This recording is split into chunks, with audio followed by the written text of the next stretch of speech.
Courses et régates, une émission et un podcast de Nicolas Venance pour Actu Nautique Yachting Art. Bonjour et bienvenue à vous dans Courses et régates, un courses et régates en direct depuis les pontons de la route du Rhum 2022. Devant moi, le classe 40 166 Crosscol. Je vous propose de rencontrer son skipper Aurélien Ducrot pour nous présenter son bateau, mais ensuite aussi pour nous parler de son parcours un peu particulier sur cette route du Rhum. Bonjour Aurélien. Bonjour Nicolas. Alors, il a fière allure, hein, Aurélien, Ouais. ton bateau. Crosscol 166, c'est un bateau très particulier sur cette flotte de la route du Rhum parce que ça a été le tout premier Lombard Lift V2. Exactement. Ça fait C'est un peu bateau bizarre hein, quand on dit Lift V2 Oui, Lombard. c'est le premier V2. Voilà. Non, effectivement. Il est construit où ça? Le Lift V2, c'est un bateau qui a été construit à Caen, chez Caen. Grand Largue Composite. Ouais. Voilà, on a travaillé pendant plus de 6 mois avec le cabinet d'architecture Marc Lombard pour développer le premier SCO un peu chez Lombard, la nouvelle génération de classe 40. Qui a été rendu possible parce qu'à partir du 150, il y a eu un changement dans la Voilà, dans la exactement. Il y a eu un changement dans la classe et on a pu élargir ses étraves. Et donc c'est vrai que le nôtre, on n'y est pas allé de main morte sur la largeur. Ça n'y est pas les mains mortes, ça, c'est sûr. Parce que ce qui est dingue, c'est que si on se souvient des bateaux d'il y a une dizaine d'années, ils étaient très effilés sur l'avant. Et là, on voit que ça enfle fortement sur le premier mètre. Exactement, ça enfle énormément, ça spatule à fond. Donc c'est vraiment une nouvelle génération de bateaux. Tu as pris un risque quand même là-dessus. Très différent. De toute façon, développer et construire un bateau neuf, c'est un vrai risque. Maintenant, c'était Lombard aussi, mais quand même. Bien sûr, on était entouré de personnes d'expérience. C'est la 5e génération de classe 40 chez Lombard. Mais n'empêche qu'il y a un moment où on ne sait jamais trop où on va. Et au final, c'est une vraie réussite parce qu'aujourd'hui, je crois que c'est le bateau qui est finalement le plus représenté aujourd'hui sur le départ de la route du Rhum, que tous les grands favoris de cette course ont choisi notre bateau également. Donc ce qui pourrait être complètement une bonne nouvelle, mais qui d'une certaine manière intellectuellement, c'est une bonne nouvelle. Voilà, exactement. Intellectuellement, on se dit qu'on ne s'est pas loupé.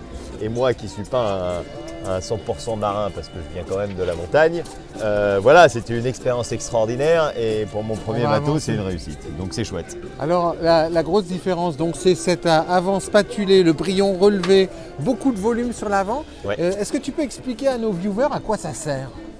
Alors en fait, on rajoute de la puissance au bateau tout simplement. Ouais. Plus le bateau va être large pas en largeur intrinsèque entre guillemets, mais sur la longueur du bateau, plus le bateau va être puissant.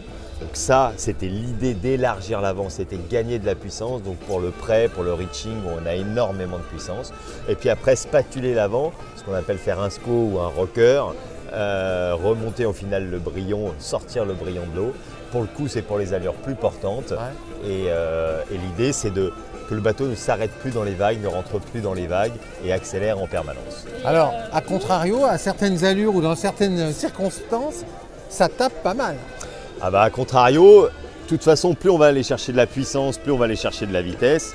Et à partir de là, on aura forcément un petit peu plus d'inconfort. Mais voilà, ce qu'on va chercher, c'est la performance et pas le confort.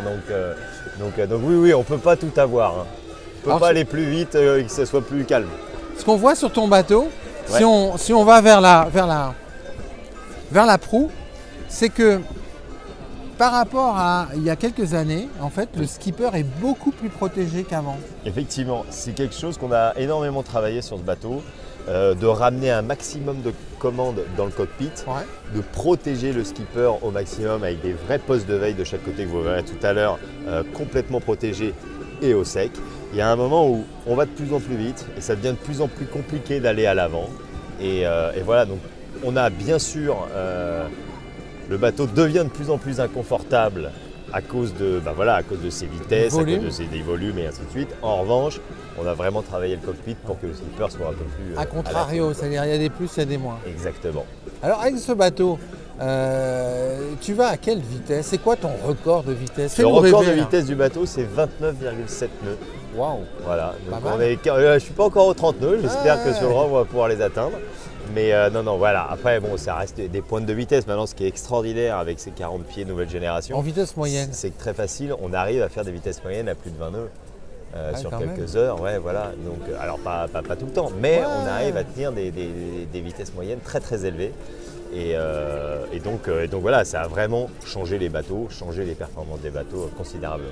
C'est incroyable quand même. Cette classe 40, en moins de 10 ans, comment elle a évolué vers des bateaux beaucoup plus techniques.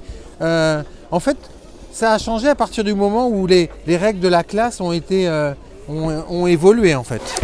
En fait, effectivement, c'est une bateau qui à l'origine est une classe un petit peu de propriétaires avec des bateaux limite course croisière sur les débuts, et puis qui doucement s'est professionnalisé. Alors là, il y a eu un coup d'accélérateur complètement incroyable avec ces formes de SCO, et donc d'un coup, il y a eu 26 bateaux de construits, là, je crois, dans l'année dernière. Mais voilà, mais c'est vraiment la classe la plus dynamique aujourd'hui, qui grandit de plus en plus. On est d'ailleurs la catégorie la plus représentée sur le Rhum avec 55 bateaux au départ. Le numéro du bateau, c'est l'âge du bateau. Donc nous, on est le 166e classe 40. Sur 190, je crois, à peu près. On va être 185, 186, quelque chose comme ça. Parce que dans les 2 dernières années, beaucoup de bateaux se sont construits. Donc voilà, ça reste une classe dynamique, mais dans laquelle on retrouve encore, typiquement sur la Jacques Vabre l'année dernière, le numéro 1 qui faisait la course avec nous. Eh ouais, voilà. C'est dingue ça. Donc ouais, exactement. Parce que ça veut dire qu'on peut s'aligner au départ d'une course sans avoir les moyens exactement. monstrueux. Donc au final, on a déjà des budgets qui sont très maîtrisés par rapport à nos autres classes qui sont autour de nous aujourd'hui. Donc on est, tu vois, lors d'un IMOCA, tu divises par 10 quoi. Ouais. Donc voilà. Et en plus de ça, dans notre catégorie, c'est assez ouvert parce qu'on va avoir ces derniers bateaux qui valent assez cher, mais on a les anciens qui restent des bateaux très performants, qui peuvent participer aux mêmes courses et ainsi de suite, à des budgets bien moindres. Alors Crosscall, ton partenaire qui te supporte, ils sont dans la téléphonie, on va dire, renforcée, c'est ça Exactement, la téléphonie durable d'une certaine manière, donc c'est les téléphones qui sont incassables et étanches. Donc forcément pour le bateau c'est plutôt pas mal. C'est plutôt utile. Hein. Et voilà, c'est un partenaire qui me suivait dans le ski que j'ai réussi à convertir à la voile. Quelle belle transition. Ils sont tombés amoureux de ce qu'on fait, de ce milieu que j'ai découvert il y a une dizaine d'années et qui est magique. Alors justement, parce que ce qui est intéressant avec toi, c'est que tu es originaire de la Savoie. Exactement, de la Haute-Savoie. La Haute-Savoie, pardon. Crime de lèse-majesté pour un Parisien. En plus, toi, tu viens de Haute-Savoie et rien, mais absolument rien ne te prédestinait à skipper un classe 40 et à être dans le monde de la course au large, puisque toi, à la base, tu es skieur.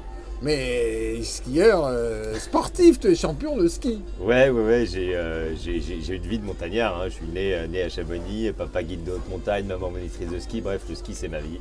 J'ai eu une carrière dans le ski avec 2 titres de champion du monde.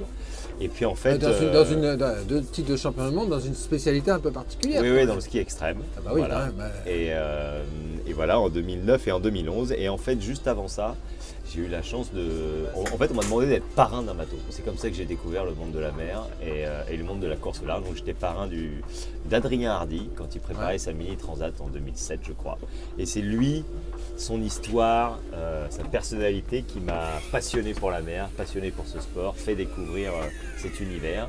Et voilà, et puis me voilà 10-12 ans après au départ de ma première Road du Rhum. Donc c'est une histoire un peu complètement dingue. J'ai attaqué par le mini, première mini en 2011, et puis derrière un peu de classe 40 à droite à gauche, tout en continuant ma carrière de skieur. Donc c'était un petit peu en vrac.